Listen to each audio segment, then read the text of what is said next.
What's going on, guys? My name is Joe Gallagher, and welcome to episode 1 of my brand new program for Church Militant, Red Top Report. This program is unlike anything else we have done here at Church Militant. CM has grown because people come to the site for knowledge, but there hasn't been a place to go to on how to act with that knowledge. Well, not until now. CM has also lacked one other thing for no other reason than we just weren't ready to have it, issue of resource, etc., etc., etc. But that one thing has been a more cultural push. We have Holy Mackerel for lovely entertainment and some Catholic teaching sprinkled throughout each episode, but we needed content that touches on the culture in a serious, informative, and entertaining manner. What's happening in the culture today? How can we fight it? Well, to kick it off, a few weeks back, myself and Ronan, our production manager for Resistance, we hit up a local Pride Fest, so check out some clips. Obviously, trans kids need to be able to use bathrooms in school. That needs to be a safe place for them to do what they need to do. But on a classroom level,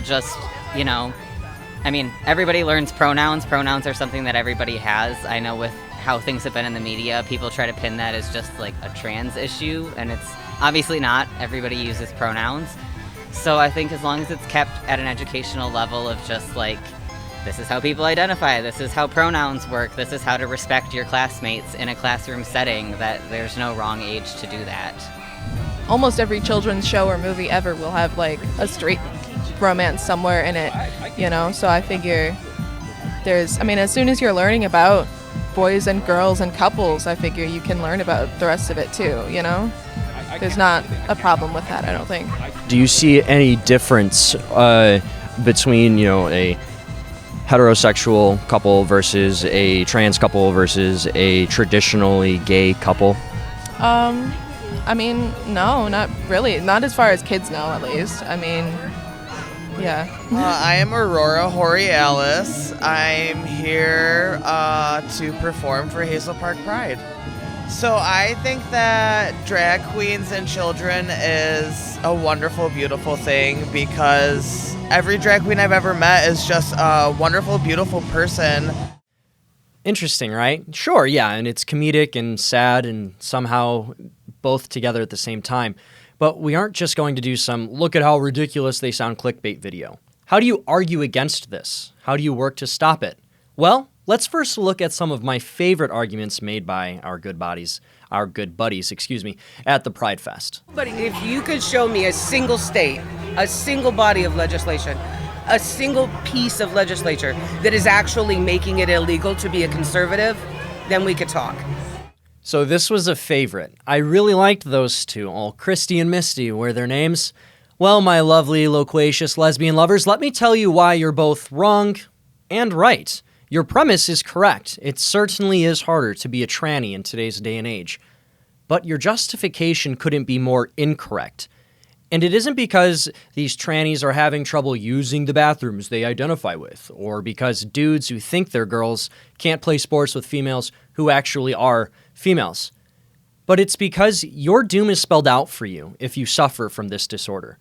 The world speeds up this cancer. It does not try and cure it. In the world of mental health treatment, the goal is to cure mental illness by finding ways to diminish, defeat, or cope with disordered tendencies or inclinations. And that is true for all mental illness until it relates to one's sexuality. OCD, obsessive-compulsive disorder, you can have treatment to stop these tendencies. Medication, exposure therapy, even types of operations. Consider depression or anxiety. You can take pills, there's cognitive behavioral approaches, there's meditation sessions, and so on and so on. But the moment it has to do with an orgasm or your genitals, all of the sudden it's okay. So these poor individuals who suffer from these disordered tendencies are encouraged to continue in them, to embrace the desires and actually deepen them, to commit to them. The mainstream treatment for sexual mental illnesses are genital mutilation, mastectomies, hormone treatment, gay marriage, and other forms of permanent embrace of deviancy.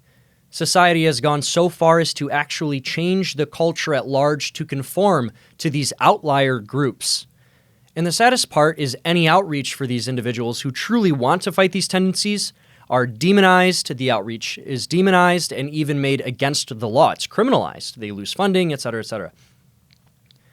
Homosexuals, lesbians, trannies, pan, whatever it is, because the list continues to grow. If you are not heterosexual, you are suffering from a disordered sexual tendency that deserves a type of treatment. It doesn't just require it, but the individual suffering from that tendency actually has a right to be made whole. And that's where fellow man comes in. But the world won't let you have it. And worst of all, they've convinced you that these treatments are bad for you. And that's the biggest crime. And while the pride community says the government has no place in their bedrooms, they've done and said that while they also have strong-armed the government to bring their bedrooms into the public square.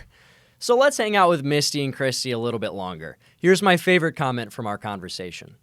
Whether you're gay or you're straight or you're transgender or you're not, all of that has nothing to do with anything other than a way someone feels. So children have feelings from the time they're born. So if they're not entitled to talk about them or they can't express themselves, then you can't teach gay. If you could teach straight, we'd all be straight because we're taught to be straight. So you either are gay or you aren't gay. The only thing you're allowed to do is be okay with yourself we're already here. We're here. Our families are here. We have children. Our children go to school with straight people's children. And our children all have a sexuality long before we have any dreams for them. It's just the way we're born, one way or the other. We were all raised by straight people in straight schools, with straight TV, with straight media. Everything was straight. We're still gay. We were gay then, we were gay now.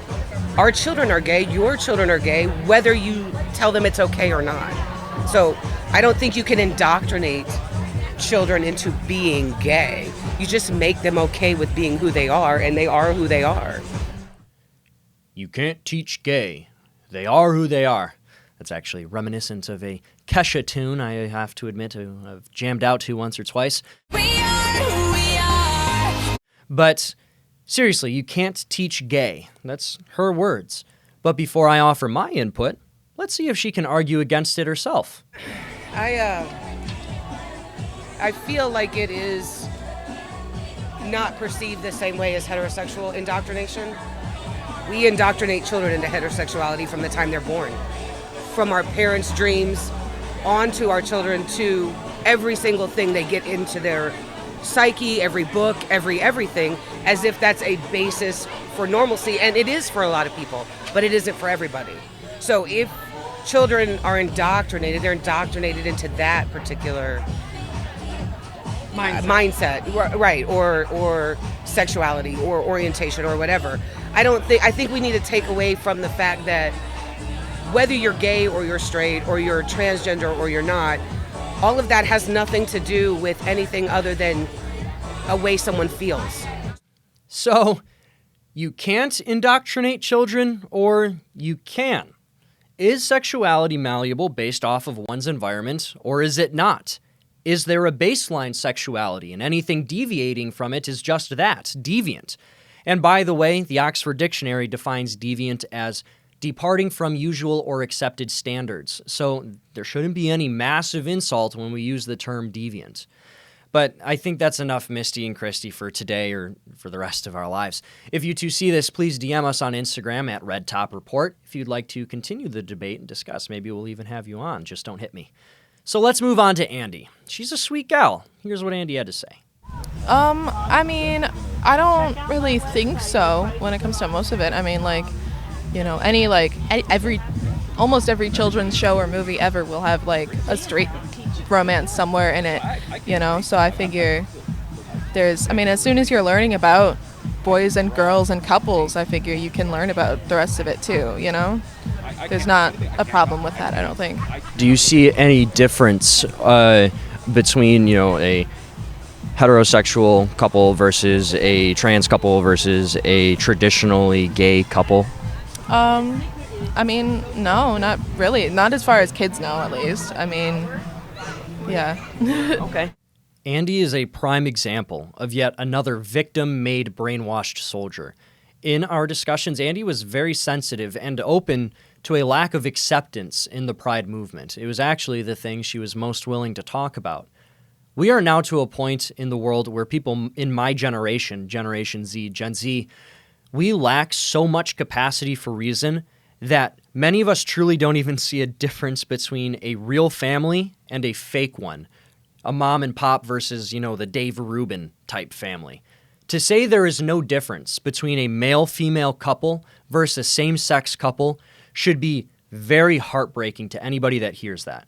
Andy, Misty and Christy, Aurora Borealis, and everyone else at that Pride Fest, they need saving. And it's up to our generation to save the culture and, of course, the church.